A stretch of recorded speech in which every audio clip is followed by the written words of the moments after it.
I lost my internet for 14 days, and it completely changed how I buy games now.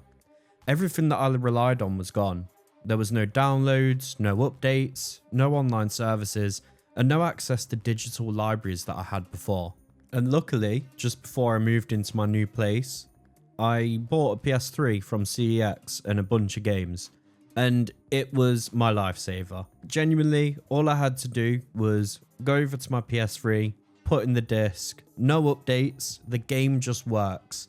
You just put the disc in, and I played. And after that experience, it completely changed how I buy games and how I buy games now after I've got my internet back. And this is all about console games, by the way. I know that PC is all digital, and I'm absolutely fine with that. Because I had no internet, I had a big realization. How am I going to play my consoles like my PS5, which I heavily relied on digital content? I didn't have a disc drive, it was completely digital, and I was sat there thinking, I can't play anything. I had games downloaded, sure, but they weren't games that I could play single player. They were online only games, and it got me thinking, I should just get out my PS3, have a look at the catalogue of games, and see what I can play. And it made me realise how much I loved that era of old PS3 games. I got to play Metal Gear Solid 4, which currently is locked to the PlayStation 3 at the moment until the new one comes out. I got to play Prototype 1 and 2, games that I've not played in years but I've really enjoyed back in the day. I got to play The Bourne Conspiracy. Again, Jason Bourne, why would you not want to play that? Infamous 1 and 2, two of the games that absolutely made me love my PlayStation 3. Considering I was always an Xbox fan, that really solidated the fact that I wanted to carry on PlayStation. And finally, my all-time favourite game of pretty much all time, Assassin's Creed 3. And people are going to hate me for that one, but I don't care. I love the game. All of these games reminded me of a time where I literally just buy the disc, put it in the console, and play the game. And okay, on PS3 there were updates. There were online updates and, you know, bug fixes, those sorts of things, but they weren't as prevalent as they are today in gaming. You can get a brand new game today and there'll be a day one patch. We never had that back in the day. You just put your game in the disc drive and you play. And it really took me back to a time where things were so much simpler and more intentional. There were no other distractions. There were no other, you know, different party invites popping up. I couldn't get messages on PlayStation. I couldn't get messages unless it was on my mobile phone because I had phone signal. Basically, I was locked out from the outside world when it came to gaming, and it made me lock into all these different PS3 games that I absolutely love. And what it has actually done is made me spend a bit more money because I've wanted to update my library.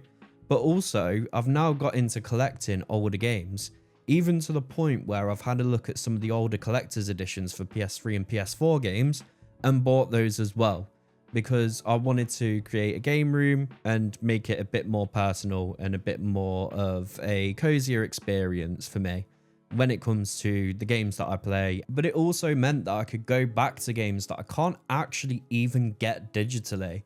Now, I know that a lot of these older PS3 games are on PC, but then that comes with its own problems.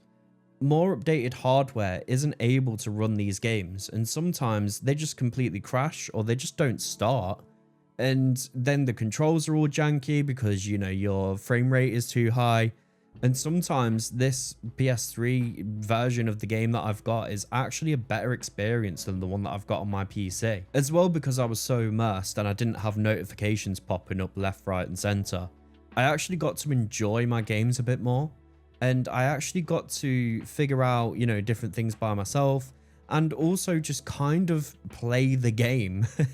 And it's something that I said in my last video is that we're kind of missing from modern gaming is that sometimes we just don't sit and play the game itself. I got to play GTA 4 again, and I've not played that game in years, but GTA 4 is 100% one of my favorite games of all time. And I've played GTA 4 more times than I've actually played GTA 5, which is crazy. And if you total up the amount of hours over every single platform, GTA 5 doesn't come close to GTA 4 for me, including all the DLCs and all that stuff. And I just loved it. I loved that experience of just sitting in front of a game. I can pop a disc in, and then if I want to go and switch to another game like Metal Gear Solid 4, for example, I just put that game in and I just play it. Metal Gear Solid 4, obviously, you need to install the actual game onto the console itself, but once you've done all of that stuff, you can just pop in your disc and play.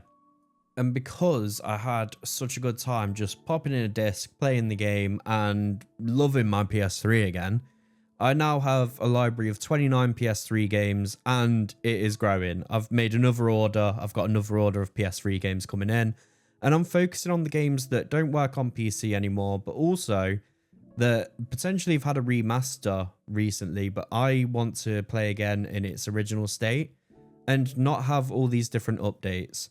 Remasters aren't always the best thing. And sure, some of them are great. You know, you get the better resolution, you get the better graphic fidelity, you get the better frame rate, and it makes it, you know, slightly more playable on, you know, modern technology. But sometimes I just like to play it in its original state.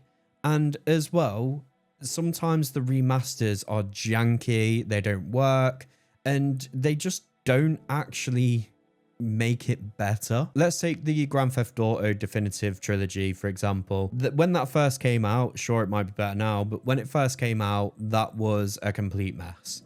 And I would have just preferred to have played the originals. And yeah, okay, the frame rate wasn't there on the originals and the resolution, but they came out at a different time where we got to appreciate them at that point.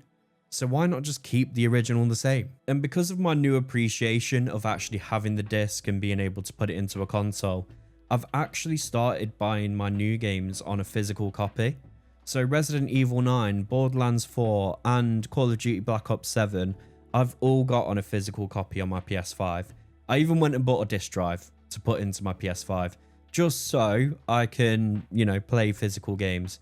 It gives you that greater sense of ownership and actually owning the game, and it actually helps me to appreciate the game more, because I don't just have to, you know, go to the home menu, download the new one, and then go to that other game and switch between the two.